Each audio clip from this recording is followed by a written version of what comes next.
A young woman was walking home when she noticed a strange shadow of a man with oddly looking long arms. Taking a closer look, she saw a naked man running straight toward her. The attacker pushed her to the ground, began to lift her clothes up, and started moaning. She screamed as loud as she could, and fortunately, a man from a nearby house heard her. He rushed to help her, and the ape-like stranger quickly disappeared. Fortunately for this girl, and unfortunately for everyone else. Of course, the very next day, she goes to the police station, and what she sees? Everyone is laughing at her, and surprising for her, she wasn't the only victim that night. Can you imagine? The other women came forward and told the same story. They both said that the man was naked, had very long, strong arms, and was looking like a monster or like a giant ape.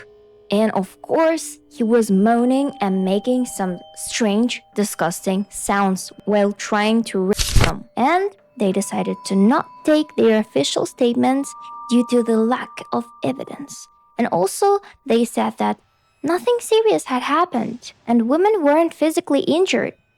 Happily, they somehow managed to escape.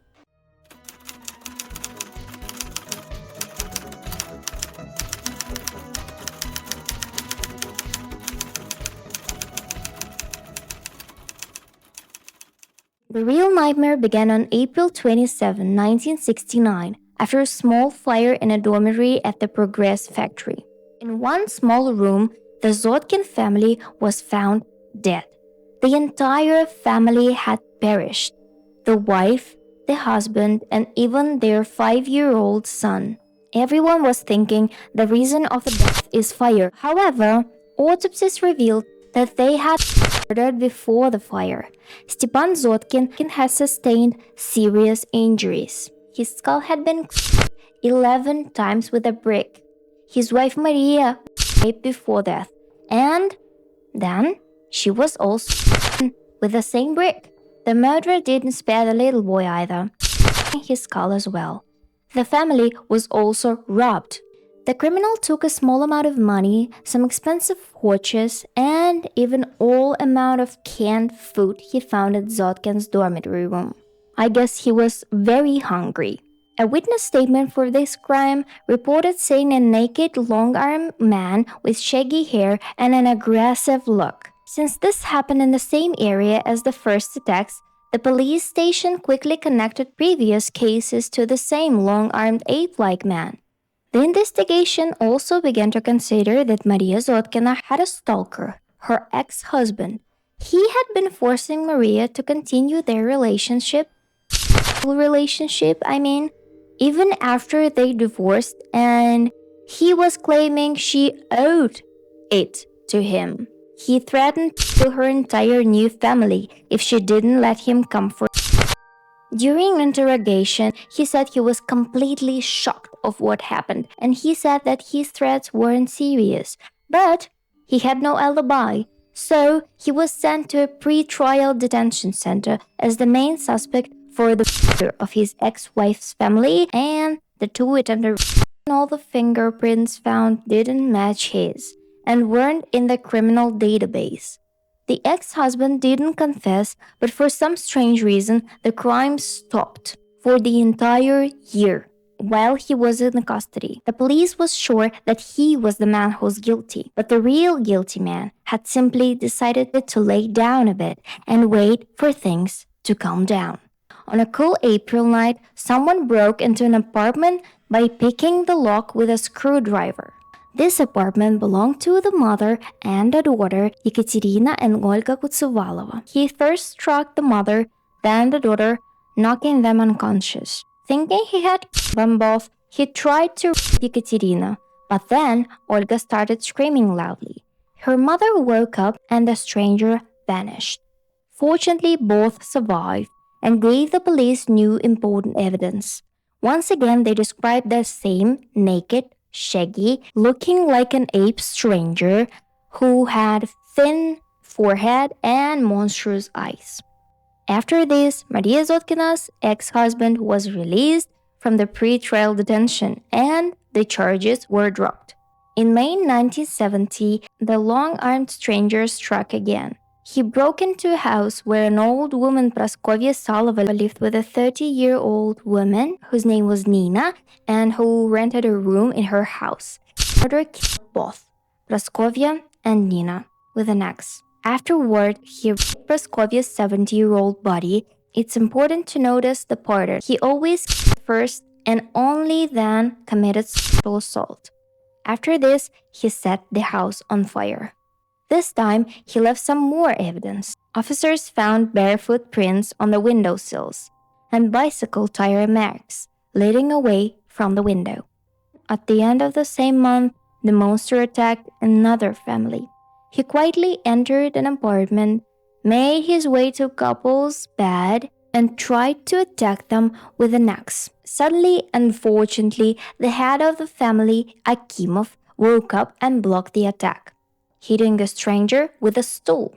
After a brief fight, the stranger ran away again. Despite that, he continued with no fear to be attacked back or to be caught. So the very next month, on the night of June 5th, he sneaked into Malamenov's family home. He attacked the husband, wife, and even two of their children, 10 years old Tanya and 5 years old Serezha. That horrible night, the entire family of 4 died from axe wounds. Once again, only after their deaths, he sexually assaulted the mother's body and took some items from the house. Before leaving, leading to the same pattern, he set the house on fire. Neighbors smelled smoke, called the fire department, and an ambulance. When doctors arrived, they noticed a man on the bench, and they thought that this man was just homeless and was sleeping on the bench. However, a few days later, one doctor realized the sleeper looked suspiciously like the man they were looking for. He had shaggy hair, and there had been a bicycle next to the bench. From that point, detectives started looking for a man with a bicycle. It was clear that he used one to get to his victims' houses. People began to panic. No one knew how to stop the maniac or protect their families. In the USSR, a popular practice was the druzhina, or People's Patrol, who did the night duty to somehow defend their neighborhoods. Such groups often did prevent crimes. Now, they began to form spontaneously because the police couldn't find the murderer for a very long time. Police raids also increased, by the way. At the scene of the crime, a bicycle key was found, led detectives and druzhiniks to suspect and even inspect every man with a bicycle at the night times. Then, at 4 a.m. on June 8th, one of these patrol groups noticed a man on a bicycle, riding toward them from the woods. As usual, they just wanted to ask a question and stop him, but the wind lifted the stranger's cloak, and they saw an axe behind his belt. And, of course, everything became clear after this. They found the murderer. He had no intention of being caught. He rushed off, first hiding in an outdoor toilet in someone's yard. A druzhinik broke into this yard, but he was punched in his face. The criminal then fled toward the railway and hid in a freight train. Fortunately, he was spotted by the train driver and later detained. His name was Boris Yefimovich Serebryakov, born on August 18, 1941. His fingerprints and blood type match evidence from the crime scenes. He lived in a small dormitory room where every item stolen from the victims' houses were found, of course. This concluded that Serebryakov didn't suffer from a mental illness. The psychiatric evaluation ended up with a diagnosis of psychopathic personality and showed a tendency toward necrophilia and was aware of his actions, though he exhibited strange behavior. I should mention an important point about these diagnoses. Psychiatrists were pressured to declare a criminal sane to avoid public riots and to allow the death penalty for a criminal. Therefore, We can be now certain that Serebryakov was truly mentally stable. Boris confessed to the chief psychiatrist of Kuybyshev, Jan Vulis, that he once tried to sleep with a female painter, but it went badly. For some reason, she laughed at him, and we don't know what really happened that night, but maybe that might have played a role too. His mother raised him alone. His father died young. From childhood, he started to show criminal behavior, had a violent temper, was addicted to alcohol, got into fights with random people, co-workers, and relatives. He came to Kuybyshev city in 1967 to stay with his older sister after finishing his army service. His family wanted to help him to find a job and to find a place to live. Even though he didn't really keep in touch with her, she still took him in, but not at her own place. As she was a chief accountant at a construction company, she managed to get him a spot in a company dormitory on Sorokina Street and found him a job as a chopper at a cable factory. At this job, he basically was cutting things. The work was hard, but Boris was good at it. For cutting things during his work, he used a heavier axe than his co-workers. He didn't get close to anyone, came across as quiet and humble. In the dorm, he kept to himself, didn't cause any trouble, and never picked fights. His very first attack happened on September 5, 1967. He was trying to attack a tram dispatcher named Ekaterina Kharitonova. The naked guy climbed through her office window and her. He hurt her with a knife, but when she thought back, and he ran away. So the adaptive rapes I told you about in the beginning of the video weren't actually this criminal's first crimes. During the court hearing, people who couldn't fit inside the room looked at through the windows. Everyone wanted to see the maniac who had kept the whole city terrified for nearly a year and a half. Serebryakov stayed calm and didn't react to shouts from the audience. After a few weeks, Boris was sentenced to death, and the decision made by a judge was met with loud applause. In 1971, 29 years old, Boris Serebryakov was executed to death penalty. The location of his grave was kept a secret. Unfortunately, little is known about his family. For their safety, all information was hidden, though it's known he had a mother and 2 sisters. I like to add some personal facts because I feel I have to do this, and that's why I chose Serebryakov for my first video on this channel. I was living in the same dormitory as he did. I will show you some pictures right here.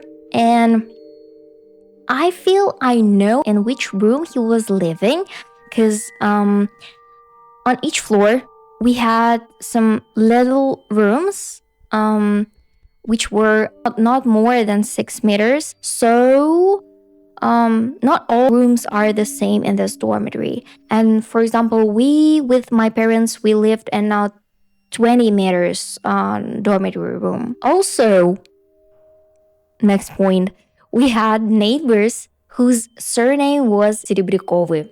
It's not a common surname in Russia, actually. I wasn't brave enough to ask them if they are connected to this maniac somehow. So now I can only wonder. I feel like I'm a detective or something like this because when I was searching for more information about Serebryakov, about his family and whatever, I found a guy whose dad was living in the same dormitory while Serebryakov was living in the same dormitory too. So I asked him, maybe he knows something about Serebryakov, and he said that his dad, while he was alive, he gave his bicycle to Serebryakov. So maybe he committed crimes while using someone else's bike? Maybe it was his plan to not being caught, but the destiny had another opinion on this. What do you think? We can discuss this case in a comment section, so leave your comment below. Thank you for watching. See you next time.